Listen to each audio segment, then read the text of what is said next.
The header of your site is one of the most important parts of your entire website. It's usually shown at or near the top of every single page, and it's often the first thing that catches your eye when you're visiting a website. On this layout, the header is this large section up here. And to get started making changes to it, we would just have to click any part of the header, and the settings panel will expand with all sorts of different options. So here, among other things, we can choose a background image for the header of the site, which is a good place to start. So let's click the Select Image button, and a new window will pop up, and some recommended images are going to be shown by default, and the images that come up should relate to your business type for your My Website. If we use the arrows down here at the bottom, we can start to cycle through some of the pages, but if we go through a couple of these and it seems like these don't really fit with our business type, there's also an option to search for keywords. Let's type in the keyword food into the search box and then press enter, and we'll see what kind of header images come back. So it looks like we have a lot of results here. We can now take the mouse pointer and start to hover it over the different images to see a larger preview of the image results. And if we wanted to pick one of these images as the header background, we just have to click the image and it will automatically change the header in the background so we can see how it looks. We could also choose an image from the image library, which contains a lot of stock photos that you can search through and use. However, if you have a very wide header image like the one that we have here, you may not be able to find an image that works well. Let's pick one of these images as an example, and we can see it's probably going to end up looking too zoomed in for the wide header area that we have on this layout. But just the same as the recommended images, there's a search box. You can use the search box and try to find a header image. For some layouts, these photos will work. For other layouts, the header image is a bit wide. It may not be the best option. There's also another choice, which is to pick a pattern background by clicking the pattern radio button. And here we should start by choosing a primary color for the pattern. And then each one of these choices is going to also have a white or a black secondary color for the pattern. So there's a couple different options here, and it's the same deal. To test one of these out, we just have to click them once, and it should update the header in the background.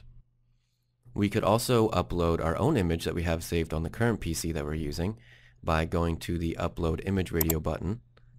And to upload the image, we would just click on the Choose File or Browse button here, depending on which browser you're using, and then navigate to the folder where the image is saved, select it, and click Open. And we'll see the header image now update with our photo once it's transferred to the website. And at this point, I'm going to say we should just click the Save button for a minute, because if we're uploading an image that is not the exact same size as the header, it might be necessary to make some adjustments. And the image I just uploaded is actually kind of square and not very wide like the header image that we have, so we're probably going to have to move it around and get it to fit a little bit better. So we can use these slider bars down here to alter the image. We can do a little bit of zooming or rotating. There's also some slider bars here in order to change the brightness. If your photo's a little bit too dark, you can brighten it up a little bit.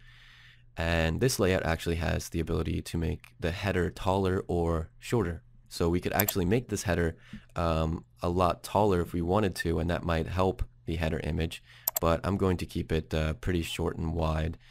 In fact, I'm going to go back to Select Image, and we're going to go to the recommended images and type in pasta, and then I'm just going to go through here. I'm going to try to select one of these images that leaves space on the left hand side for some text or a logo. So I think this one works. Let's click the Save button to save the changes, and now we can go to the Title tab. This is where we can type out a title to go along with our header image. So we can start by just typing out the name of the business. Then we can make other changes like clicking the drop down menu for the font and choosing something different. We can also make the text bold if we want, or we can change the size of the text. There's also a color picker here to change the color of the text if we want something different. I think black's fine for now. These slider bars will also help us position the text exactly where we want it so it doesn't obstruct the header image. Right now I'm actually going to get rid of this text though, because we have a logo for the website we want to upload and it already has the restaurant name in it. So let's now go to the Logo tab, and we have another button here to choose the logo file. So we'll just click that, and then we can locate and select our logo image. Click the Open button just like before, and we'll wait for the logo to transfer to the website. So once the logo is done uploading, we can use the slider bars again to reposition the logo right where we want it. And there's also options here to change the size of the logo using another slider bar, or even add a border around the image by moving the width bar. And we can choose the color of the frame then if we don't like the default option. We could also add some space around the logo by moving that slider bar. But let's just keep it really simple. We'll get the logo in the right size and the right position. The last tab we're going to touch on here is the Shop tab. And this is going to let you pick a shopping cart icon if you're using your site to sell items. So if you already have items listed on your page for sale, then this checkbox would be clickable. So we can click the checkbox, and then we would just need to decide on which button we want to use for the shopping cart. This site actually isn't used to sell anything.